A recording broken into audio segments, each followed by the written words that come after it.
In this lesson, we're going to go ahead and photograph a highly reflective golf club. Now, working with metal objects that are very reflective, we have its own individual issues.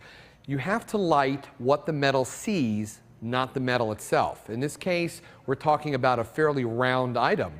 We're looking at different areas that are going to reflect. So it's like, you have to think of it like playing pool. You got to look at the angles of bouncing off the, in a pool table, getting ready to do a bank shot. It's the same thing with lighting. We're banking the lights. We're working with the light at angles that are going to reflect right back into the camera. But at the same time, we've also got to be very careful to control the highlight detail. Again, the difference between just barely bright enough and too bright might just be a half a stop in exposure, but it might ruin the photograph.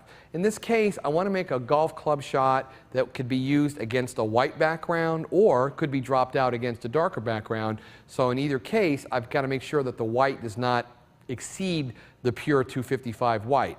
I've set the golf club up on a Matthew C stand, and it's being held with a boom arm in place, pretty good position. And I've roughed in the lights and I've roughed in the camera. Let's go ahead and turn on the live view of the camera, and we can see exactly what we're getting. So I'll turn on remote live viewing on the Canon 1DS Mark III. I've gone to the 90mm tilt shift lens along with the 1.4 teleconverter. The teleconverter then brings our 135mm lens to, brings our 90mm lens to a 135. Let's need to rotate this guy here, and we're looking at it. Let me get the white balance set for us here, and we'll do tungsten. Make sure that's not set yet. Tungsten light. And we can see pretty good that we have, you can see the main softbox lit up inside on the top of this club, and also you can see where the secondary softbox is. Now, I've started out just roughly to kind of get in position. Let's get it sharp first. Now, I've got the lens in a straightforward, non-tilted or non-shifted or not position so that we can see the difference. Now, you can see as it's in the, that the front of the club is fairly sharp, but the shaft of the club is definitely going way out of focus. I think we can do a little better to bring that into a little more sharpness. Now, if we wanted to make it more out of focus, that's a great thing we can do with the lens. But in this case, I want to get it sharp. So I'm going to take the lens and I'm going to, we can see, first of all, this is with it actually nothing right here. We're going to center the lens. You can see, again, really now how far out of focus it is.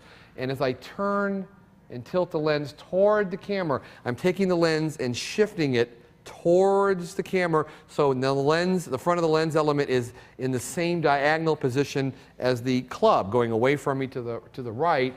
As I pull that in severely, now I can refocus the camera, and we can see that there's the front is sharp, and now just a little bit turned back. The difference between, it's just a slight twist of the lens between the front and the back to bring all that in sharp focus. I'm going to turn it a little bit and see how much more I can do. I can bring it right here. You can go too far, so you've got to be careful not to go too far. A little bit goes a long way. So I'm thinking right about in here, maybe back up a little bit, see if this is better. So I can see back and forth on my screen. If I wanted to get way out of focus, I could do that, but I'm tilting towards the lens, and that is about as much as I'm going to get right in here. Right there. That's the front of the lens. I'm going to focus a little bit back way through. Now, the first thing I noticed looking at the shot that the chrome doesn't really cover the top, so I'm going to bring the light box right down into the shot to where it's almost actually in the photograph. It can't actually be in the photograph. I've shot many a time, I've shot clubs like this where I'm shooting the club right up against the fabric of the light box. And that's what's the beauty of the controllable lights. I can tweak these lights up 1/3 f-stop all the way down to 5 watt-seconds. So if I needed just a little blip of light, but controllable light, I can always do that. So you need to have lights that you can control. So I'm going to drop this box down a little bit lower into the shot. And we can see already in the live view how the chrome has done a wonderful job of lighting up that top of the shot. The side box right here, I'm going to bring that in a little closer and bring it around the front of the shot a little bit to see how we can see that as I bring that around. We have just a little bit of a blip of line where the two come together. It's very easily retouched. A lot of clients may want a little black reflected in there. Many times I've added black after the fact, but we're getting the sort of the top part of the club lit very well, but you can see the front half is very, very dark. I don't have anything here. I could add a white card, or I can actually pull that paper up. So let me just try the white card first and see what happens. And as I drop the white card in, we can see automatically right on the screen how much that's doing. I can put that white card literally almost right into the photograph, depending on how much light I want to bring in there. So that's one way of doing it. Another way can be using a 4-foot white paper behind there, and I use a short paper like this for a reason, because I want to bring the paper up from below. I left some extra paper down here, and now I can bring this paper up from below and sort of reconnect it up in here and literally build myself almost a little bit of a light tent. And I can see as I do that, I can bring that, you can see literally on the camera, I can bring that light up, and it's lighting the shaft really well. So I think I like this a little better. So I'm going to go ahead and get a clamp, which I've got ready to go, and clamp that in here. Make sure it doesn't, so I don't want to get it in a spot where you don't see it. And then bring that paper back out and see exactly. Now, of course, I don't want it in the shot, but I could bring this side of the paper up this way. I can cut a hole in the paper. There's a lot of different things I can do. And that's looking pretty good. Only one little spot that I'm missing on there. So I think what we're going to do is have my card. I want to see if that little spot is over here. See if I can find it. Let me get a smaller card. And it's going to be probably, let's go ahead and attach this over here. Just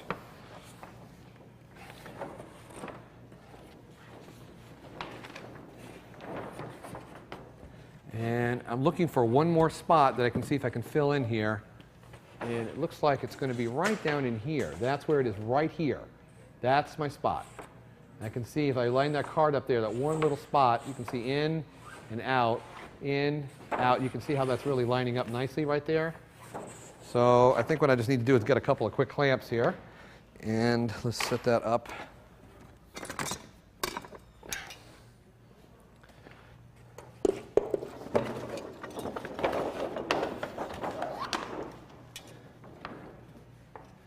I'm going to go ahead and attach it to the light box. And the last one, I'll hold by hand because I'll actually look right through the camera at the time of shooting.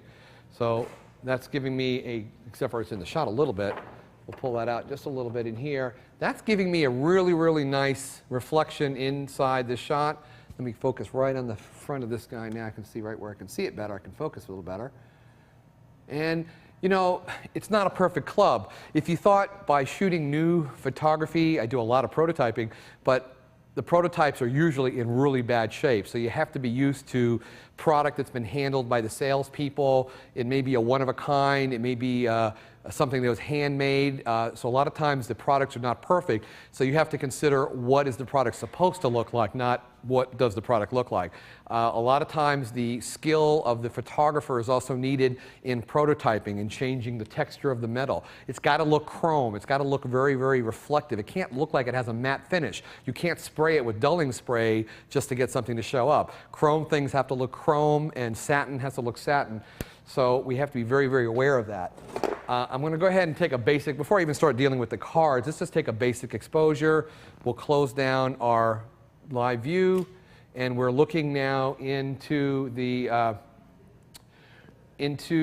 bridge and the actual dialog box for the camera utility software that allows us to shoot. We're set on a manual exposure. We've done a custom white balance to start with, so we know we've got a good clean white balance. We're shooting at 1/25 at f/22 at 100 ISO, which is our low ISO. Get the best detail, finest grain. Let's just go ahead and just shoot one shot to kind of see if we're in the ballpark here. Might be a little too bright to start with. Actually, it looks pretty good to start with. So let's examine what these numbers are. I can tell, just without even measuring anything, that my top light is probably pretty good, but my side light is definitely a little too hot. I can see that it's a lot brighter. So let's bring that into the bridge by doing a Command R, and we open that up from the bridge into Adobe Camera Raw, and we can take a look at what those numbers are. And right there, you can see I'm reading a 253. That's a little too hot. Up here, I'm reading a 230. Right in here, 230. Perfect, great white detail in here. I can always bring it up a little brighter, but I can't bring it back. So I'm going to go to my side light and completely separate from the top light, I'm going to start bringing the power down. So I'll click, I'm going to click 3 pops, actually a full stop. So 3 clicks on the light is a full stop of light. Let's close that off. And now we'll take a look at a second shot. Take a shot and see if we can see a change in that side light area that we're illuminating here. It's a little too dark, so obviously I went a little too far. So let me go ahead and click that up, 1 click up. So a lot of times it's not really taking a meter reading, it's taking a look at the image and just making slight lighting adjustments. I realize that the side of the club is not as bright as it, but we can literally process that a lot brighter. My key thing here is that the hottest part, the specular part of the light, is within the tolerance that Photoshop will allow me to work with it. The rest of it is easily brought up from middle gray to a brighter gray. So we'll take another shot, see if we like that. I like what's going on with the shaft. I've got some nice tone range in here.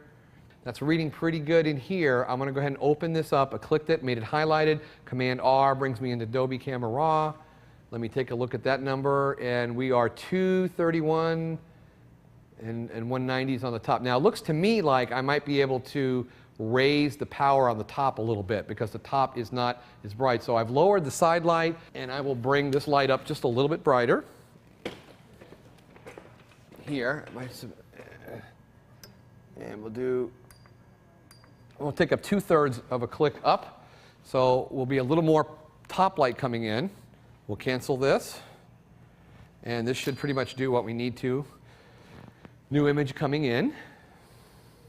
Much, much better. I'm now going to open this one up, Command R. I like this a lot better. It's a little more balanced out. I'm reading 229, 236, 238, 242, and down in here, 227. Perfect. So now what I've got, that top part of that club has got exactly the right amount of detail for the perfect exposure. The rest of it can be brought up, and if I need to take a couple of exposures and paint 2 together, that's easily done. But with this kind of shot, 1 exposure is all I need. Now I do notice that there is one part of the club. I could paint that in with Chrome in Photoshop, but if we can do it in the camera, let's do it in the camera. It's always the best place to do that. So let's find my little card. I'm going to see if I can get this by, I'll have to actually look to the camera once. So I'm going to come around here. It's hard to see for you, but I'm going to come in here and drop this card in. It's one little bad spot right there, and we'll see this shot. And that should do it. This should be the final shot. And there we go. Let's open the 2 together just to see the difference. I'm going to bring that one, and I'm going to hold my Shift key down, highlight the second one, and then do a Command R, bring both of them up into Adobe Camera Raw, and we can see that the first shot, we are missing the reflection down in here. I really like what's going on here. It's very nice. You want to have, when things are round, say the round shaft, you can't just have it flat white. You have to start with a highlight and then have some kind of shadow area. Many times I will make my own little, I will path out a section and put it in bright as its own highlight or darken it down as a shadow.